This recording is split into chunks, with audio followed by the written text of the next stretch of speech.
اس قسط میں ہم دیکھتے ہیں کہ عثمان سردار کا سپاہی آتا ہے اور بولتا ہے محترم وزیر اعظم، میں آپ کو ایک خوشخبری دینے آیا ہوں۔ اللہ کے فضل و کرم سے اور اللہ کی مدد سے عثمان سردار نے عظیم امانتیں حاصل کر لی ہیں۔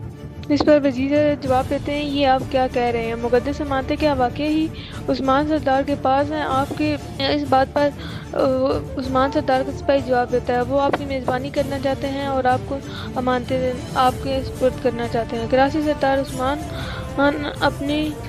سردار بولتا ہے کہ عثمان اپنی حدود سے باہر کیسے جا سکتا ہے؟ اور اس پر محترم وزیر جواب دیتے ہیں، یہ تم کیا کہہ رہے ہو؟ سب سے ضروری چیز امانتیں تھی جو کہ اب مل چکی ہیں، اب اس میں بحث کرنے کا کوئی فائدہ نہیں ہے۔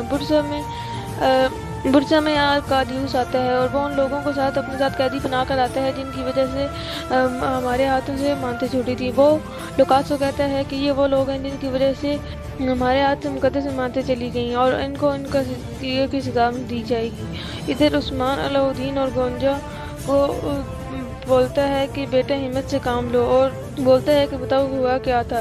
اس پر بتاتے ہیں کہ بیگم خاتون اور غزل خاتون پر الزام لگایا گیا ہے کہ غزل خاتون نے بیگم خاتون کو مارا ہے اور بیگم خاتون کو مارنے کی کوشش کی اور غزل خاتون کے تکیے کے نیچے سے زہر بھی نکلا ہے۔ علاء الدین بولتا ہے، بابا جب تک میری بچی کو مارنے والے کی سزا نہیں دی جائے گی تب تک میرے دل کو قرار نہیں آئے گا۔ ادھر برہان بولتا ہے کہ وزیر عمر آ گئے ہیں لیکن ان کے ساتھ کراچی سردار بھی ہیں۔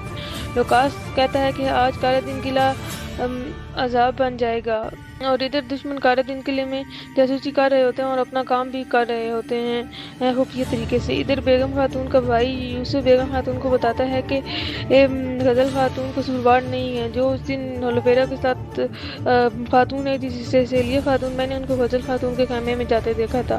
ادھر کیا ہوتا ہے، ہم دیکھتے ہیں کہ اتنی دیر میں ادھر حملہ ہو جاتا ہے اور بیگم خاتون کہتی ہیں ہم کالے دن کی حفاظت نہیں کر پائے، اور ادھر ان کا بھائی کہتا ہے کہ سپاہیوں قلعے کے دروازے بند کر دو، کوئی نہ اندر سے باہر جائے گا، کوئی نہ باہر سے اندر جائے گا۔ ادھر کراچی اور وزیر حضرت عثمان سردار کے پاس آ جاتے ہیں اور کہتے ہیں کہ عثمان سردار کے پاس آ جاتے ہیں۔ عثمان سردار کہتا ہے کہ کراچی کو آپ کہنے کی کیا وجہ ہے، آپ کس لیے یہاں پہ موجود آئے ہیں؟ وزیر حضرت کہتے ہیں میں ان کو اپنے ساتھ لایا ہوں، چاہتا تھا کہ امانتوں کے لیے ہم مل جائیں، لیکن کراچی سردار نے اپنے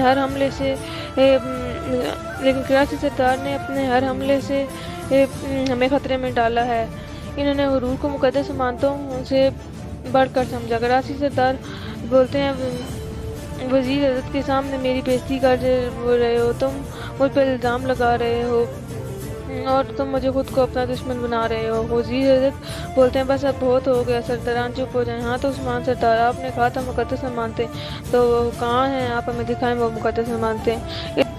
ادھر برسا میں الفیل طیفور کو بولتی ہے کہ تم میری شادی ارکادیوس سے زبردستی نہیں کرا سکتے۔ وہ بولتی ہے کہ اگر تم نے میری زبردستی شادی کی تو میں اپنی جان لے دوں گی، اور یہاں پہ اس قصے کا اختتام ہو جاتا ہے۔